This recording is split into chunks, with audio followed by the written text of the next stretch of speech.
Welcome back to Viewer's Choice 2013, The Real People's Power. Free your mind. Yes, indeed. Free your mind.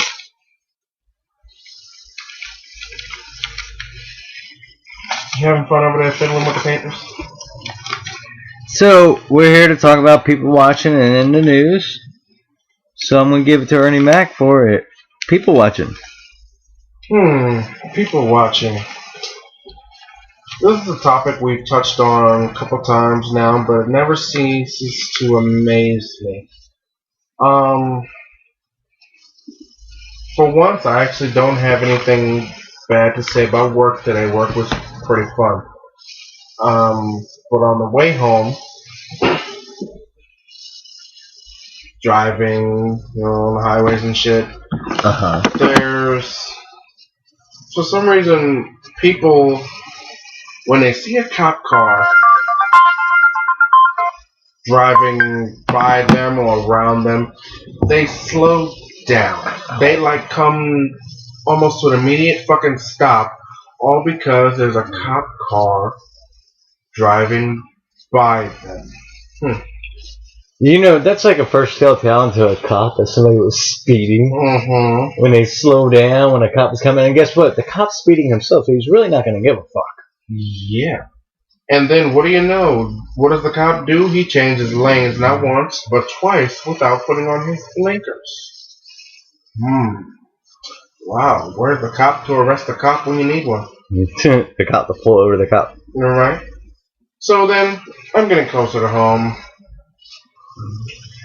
And we come to this residential type area.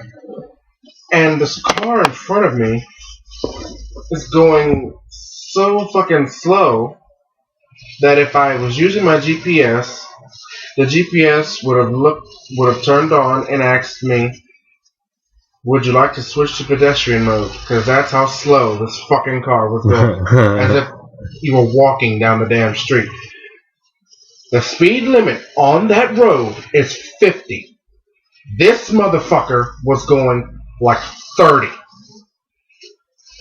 And I'm like, why are you driving so motherfucking slow? I hate you. I hate you people who fucking drive so far under the goddamn speed limit.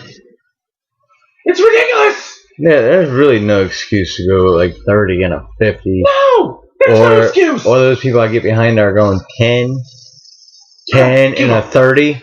I don't give two flying fucks if you're 85 years old. There is no, and I mean no reason for you to be going fucking 30 miles per hour in a 50 fucking miles per hour road. Yes.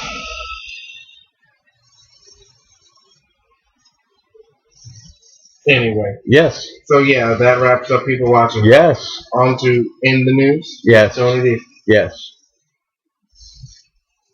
Yes. Yes.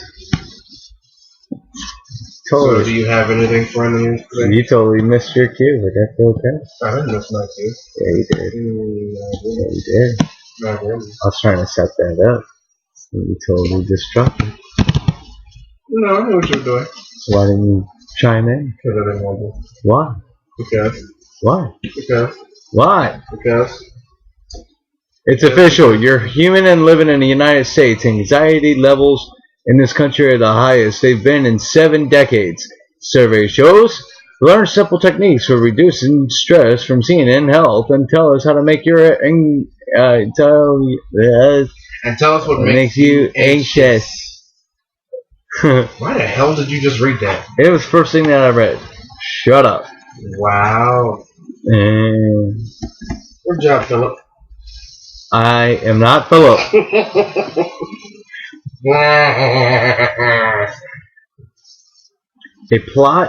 A pilot program in New York dispenses the morning after pill to students without parental consent.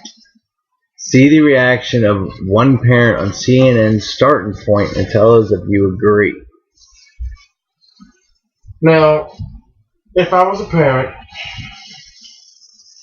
and I found out that some fucking program gave my child a morning after pill without my consent,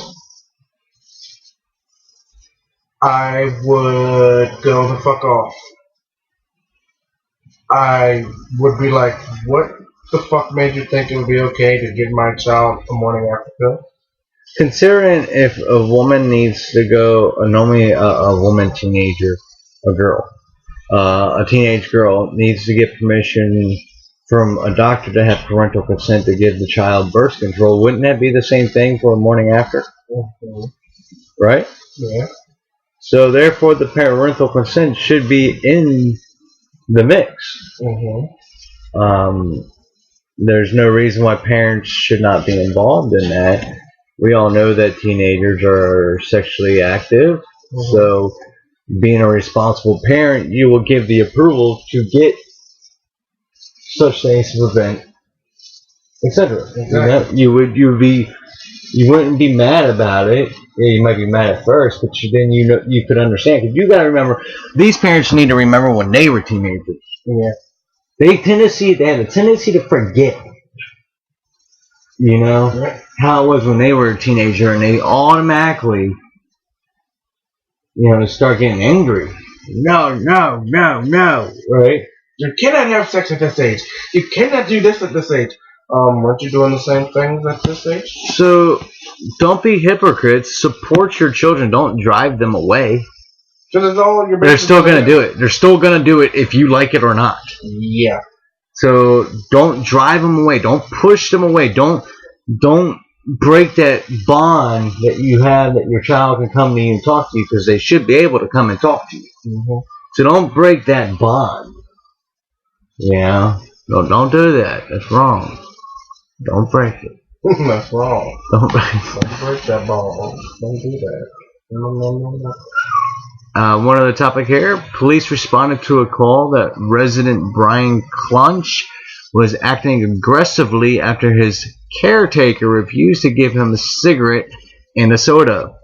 Clunch was advancing towards the officers and refusing to show his hands. Okay, all of this over. This all could have been prevented, right? If he just gave the man his damn cigarette and soda.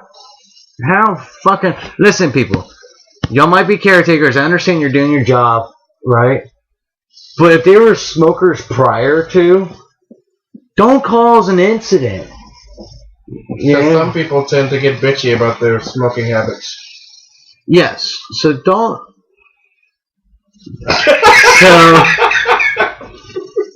So don't take this away from the individual. If that's what they've been doing all their life, you can't just strip it from them. And don't make a huge incident or cause this whole thing that I just read could have been avoided if the man would have got a cigarette and soda. I mean, it's a cigarette and a fucking soda. He's not asking for a joint. Yeah, it's like he's asking you to get him a gun. What the fuck? It's a cigarette. Okay. Granted, okay, what if the man had like asthma or some kind of heart condition or trouble breathing or whatever? Okay, that's understandable. Of course you're not going to give it to him then. But if there's no medical reason why you can't give this man a fucking cigarette, give him the fucking cigarette. Let the man be happy. Go on with your caretaking. Give the fucking man his cigarette. And let him sip a soda. And he would have been alive. He would have been alive. He would have been alive. They killed him? Yeah. They fatally shot him. And he was wheelchair bound. And this all happened in Houston. Amputee, and they shot him in the head. That's fucking ridiculous. So A, the whole incident could have been avoided. B, a person would still be alive. C, the police officers wouldn't have drawn their guns. Why the fuck are you gonna draw your guns in a wheelchair? In wheelchair bound. He's gonna roll you over, dude. Wow, what the hell? Are you afraid he's gonna hit you with his wheelchair? He's an amputee. What the fuck was he gonna do in a wheelchair?